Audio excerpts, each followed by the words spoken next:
The Trojan Blade is presented by PrizePicks. What's up, guys? My name is Gabe, and welcome back to the Trojan Blade. Welcome back to a brand new video. This is a Wednesday, August 26th edition of the Trojan Update.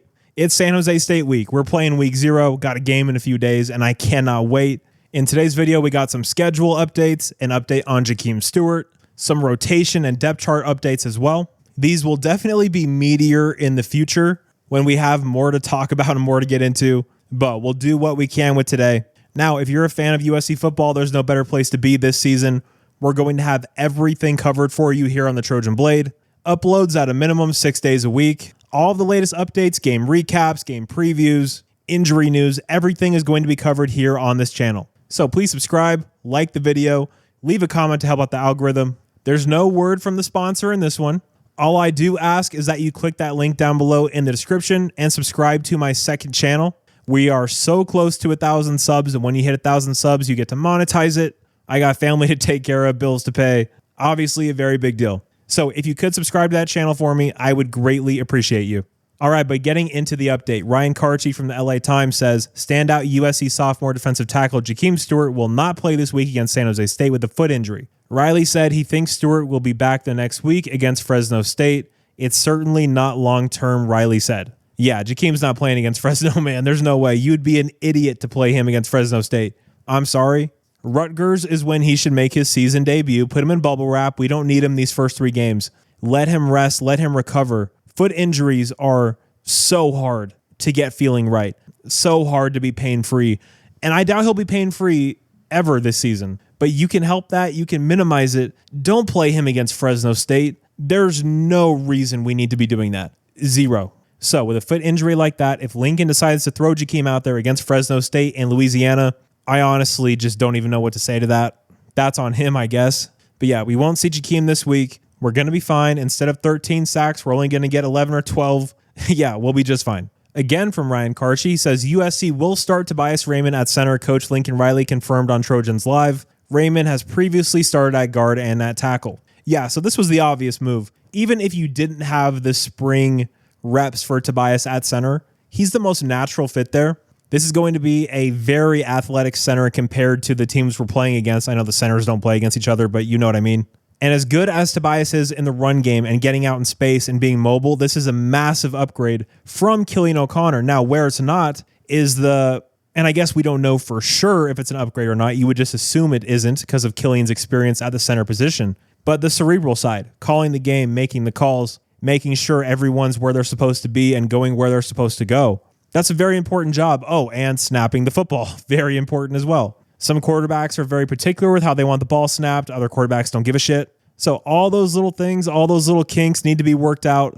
And having these first 3 games against very manageable opponents is a massive deal for that, for this whole offensive line. Talked about this a little bit in yesterday's viewer comments episode, but my starting offensive line projection has changed a little bit. I have Elijah Page at left tackle, Hayden Treater at left guard, Tobias is obviously at center, Alani Noah at right guard, and Justin Tuanuu at right tackle. So that is the line I expect to take the field against San Jose State. I hope we don't rotate. I hope we let those guys get their reps in, gel with each other, all that. But yeah, really like the move with Tobias at center. Very curious to see how the entire O-line gels on Saturday. Next up, USC at Penn State has been officially named the whiteout game for Penn State. Saturday, October 10th, 7:30 Eastern kick. Man, that's going to be a hell of an environment. Heavily considering going out for that game. So if you're a SC fan and you're going to be out there, let me know down below in the comment section.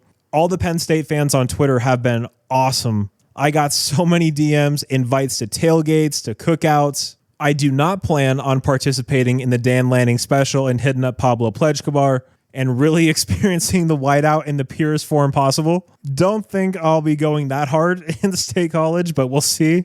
If you guys see me there at Penn State and you just see me losing my mind and tweaking and just going berserk, know that something bad has happened and I have been heavily compromised. But yeah, man, that game's going to be incredible. I can't wait. I'll be honest. The 2 options for this game were either big noon at a 9 body time kick for us, 9 a.m. that is, or a night game in the whiteout. I'd much rather have a night game in the whiteout. At least it's going to be memorable. It'll be loud. Everyone's going to be watching. That's awesome. I don't want to see USC Penn State at 9 Pacific. That sounds horrible. I would much rather see this Is it going to be challenging? Of course. Both time slots have their challenges and their difficulties. I'd give us a better shot playing at night in this whiteout, I'll be honest. So I'm excited about it. I think it's a great opportunity. Hopefully we're both undefeated, and that's the biggest game of the day. Going to be a tricky one, though, for sure. That Matt Campbell team is going to be physical, steady, and disciplined. We know that for sure. And lastly, for today, I found this to be pretty interesting. The On3 preseason true freshman All-America team. Now, if you guys know me, I bet you're asking yourself, Gabe, why are you talking about this? You tell us every year how you don't give a shit about things like this. And you're right, I do. My point that I wanted to make in bringing this up, because yeah, Trent Mosley and Bowman and Wayful are on here. That's cool. Don't really care. My point with you guys is I just wanted to talk about what a end of season freshman All-American team could look like and how many Trojans could be on there. Would anyone be surprised if we had 2 wideouts on there? Whether you're talking about Boobie Feaster and Trent Mosley, Caden Dixon-Wyatt and Boobie Feaster, give me any combo, 2 of those 3, they can make it on this list. I think Mark Bowman is for sure going to be on this list. We'll see how the O-line goes. Could Brett Colajay end up being there? Kenai Pepe, we'll have to wait and see. Luke Wayful, Tom. I am so convinced that at some point this season that we are going to be seeing Talanoa Ely on the field at the linebacker spot. I really am. I know Lincoln Riley said how linebackers are strength now and all these things, and he said that about so many things in his time here, and they're never true. Never. I'll believe it when I see it. He told us the same thing about Grinch. He told us the same thing about the special teams. He told us the same thing about... he said the same shit about the linebacker room when it was Shane Lee. Like, no.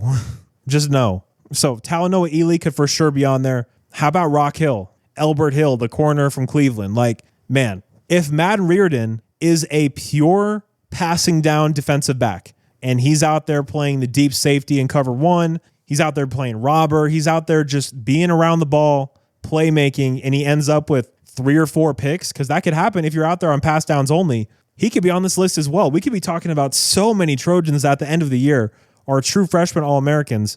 And I know it's a hypothetical, and it's like, what's the point of this conversation? And I get it. The point I'm trying to illustrate is I don't think people, even some of our own fans, are aware of how many true freshmen, not redshirt freshmen because they don't really exist anymore, but just how many true freshmen are going to be big-time contributors on this team. That can be a good thing or a bad thing. Now, come the tail end of the season, I think it's going to pay dividends, and I think these guys are going to be experienced. They're going to be not overwhelmed by what they're seeing when the bullets are actually flying. But the caveat to that is against Oregon, are they going to be ready? Are they going to be overwhelmed? Are they going to be eaten alive by a team full of grown men? That's the question we're going to have, and that's the answer we're going to need to see play out on the field. But first things first, San Jose State, let's take care of business. I don't even want to fathom a world where this result doesn't go our way.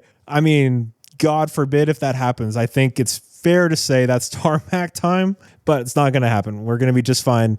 We're going to take care of the Spartans, and we'll go from there. But guys, that was today's Trojan update. The game preview is going to be out tomorrow. You don't want to miss that. In my humble opinion, I think we do a fantastic job of previewing the opponent here on the channel. A lot of different segments. We have Meet the Coach, Meet the Offense, Meet the Defense. I'll go into scheme, personnel. A little bit hard when it's the first game of the year and you don't have any film on this year's San Jose State team and they have so many new players. But yeah, I got a lot of fun facts about the Spartans, I guess. And we'll take a look at why I think USC is going to beat them so badly. Also going to have an upload for you on Friday. The instant reaction will be out after the game. So make sure you are subscribed, hit that notification bell. Really appreciate you guys being here, man. You're all awesome. And as always, take care and fight on.